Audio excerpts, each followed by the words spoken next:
Balayage Pomali relies on something called a flexion moment imparted to the neck to do damage. An average man's neck can withstand about a 140 foot-pound flexion moment.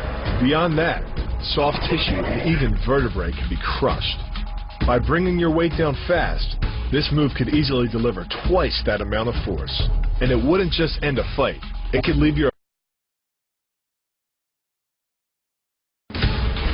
By bending the elbow across the fulcrum of your hips, you're subjecting the weak joint to the leverage of two strong forces. The pull of your thighs on his shoulder and your hands on his wrists. As little as 1,000 pounds of force can be enough to destroy the elbow. The leverage of the armbar can supply much more than that.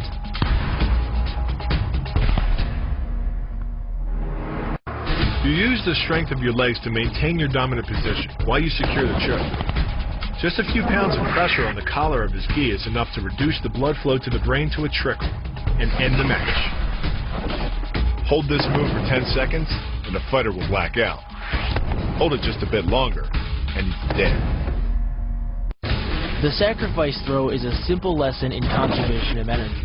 The stronger the opponent attacks, the further he gets thrown. It works like a catapult, where your opponent's momentum supplies the counterweight. The faster he's going, the further he's going to fly, and the harder he's going to land. The throw works just like a crowbar, where your leg is the lever and your hip is the fulcrum. The trick is positioning your body in just the right place. If you're just an inch off the placement of your thigh and hip, the amount of energy needed to throw an opponent can more than double. But performed correctly, Uchimata requires almost no energy, yet it can deliver up to 5,000 pounds of force. If it weren't for the mat, a throw like Uchimata would be enough to cause serious injury or even paralysis. Because it swings through such a wide arc, the wrist is moving at speeds of up to 43 miles per hour. And since the radius doesn't deflect or compress nearly as much as a fist, it can deliver a staggering blow, like being hit with an axe handle or a baseball bat. To demonstrate the power of the Kote Uchi, Shinjo-sensei did something incredible. I'm gonna go over there.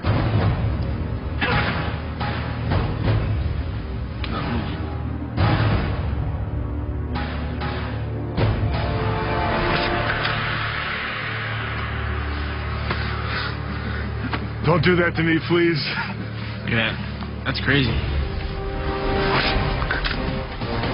You should have felt the power of his hit. Just holding it.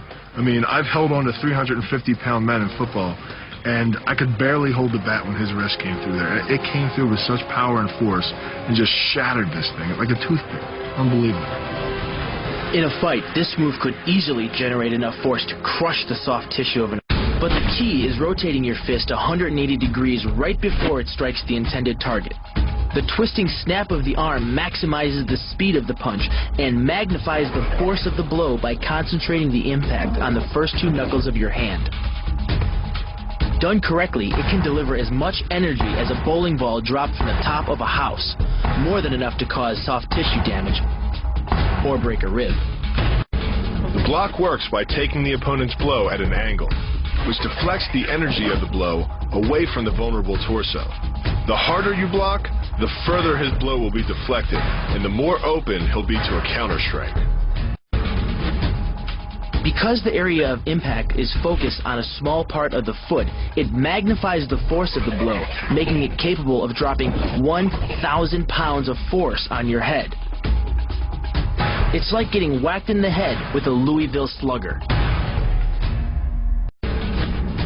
The kick's power comes from the snap of the knee.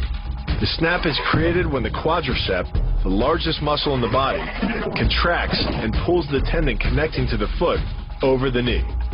Using the knee as a pulley, the strength of the quad is enough to accelerate your foot to speeds close to 30 miles per hour.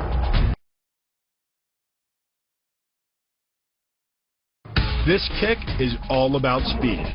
The further the foot travels, the greater its acceleration, and the more dangerous a weapon it becomes. Powered by the muscles of the hip flexor and the quadriceps, by the time your foot reaches your opponent's throat, it's traveling nearly 40 miles per hour. That type of speed yields over 1,000 pounds of force, enough to puncture the Adam's apple and crush your windpipe.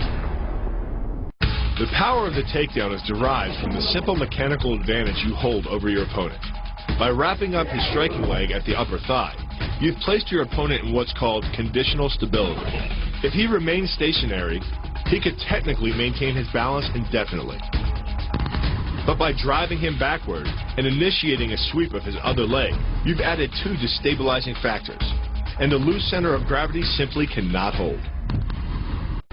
The key to this synergy of speed and power is punch technique, punch location, and punch frequency. With your elbows tucked in behind your fist, the energy of each punch is maximized. And because the punch is delivered to your opponent's core along a center line, the more directly that force is transmitted to his body. The effect is similar to that of continually slamming a battering ram against a door. No matter how strong, it can only sustain so many blows before it collapses. The disarm is basically a judo wrist lock and uses many of the same principles. By pulling your attacker forward as you turn, he loses his balance, giving you control of his wrist. The barrel of the gun then becomes a lever, allowing you to take the gun. Because you are using the muscles of your torso, which can deliver up to 10 times more force than the muscles of the wrist, the disarm works against an opponent who is much stronger than you. Doing the 360 defense requires you keep your body in motion at all times, using your arms to defend different angles of attack. The key is keeping your arms at an oblique angle with your hands open and straight so that you don't take any blows straight on. Each is deflected down the angle of your forearm, which reduces its impact. Because you don't have time to cock your arm in a surprise attack, bursting's effectiveness doesn't come from the rotational power of the torso. Instead, it's driven by the legs, which hurl you forward into your opponent. Both the block and the strike land with 300 pounds of force, more than enough to collapse the windpipe or fracture the delicate bones of the face.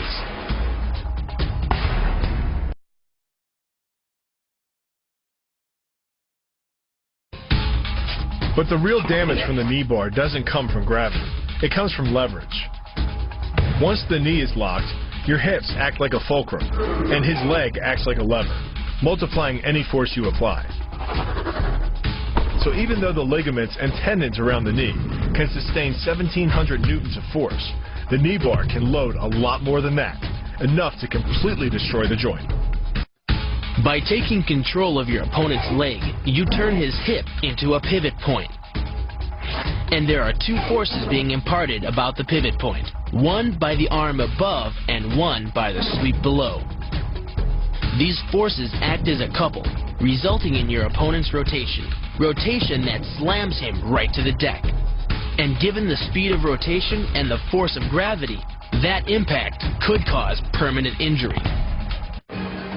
The key to the reap is to get your opponent's center of mass outside his stability zone. To do that, the Marine pushes his opponent at a location above the center of mass, while using his sweeping leg to create a tripping point, which is below his opponent's center of mass. Once the loss of stability has occurred, gravity does the work, and the damage.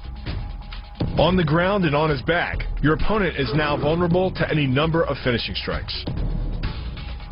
Working much like a nutcracker, your forearm and biceps apply pressure to your opponent's carotid arteries. Located on either side of the trachea, these two arteries are the only way to get blood to the brain. It can take less pressure than squeezing an orange to stop the flow of blood to the arteries. And with no blood flow, the brain shuts down almost instantly. Fight over. It's only 5 to 8 seconds and they're knocked out. And as soon as you release it, the blood will come back to their head. We don't teach air chokes in the Marine Corps because it's like a 15 to 20 seconds for actually air choke to actually take effect, whereas a blood choke is quick and fast.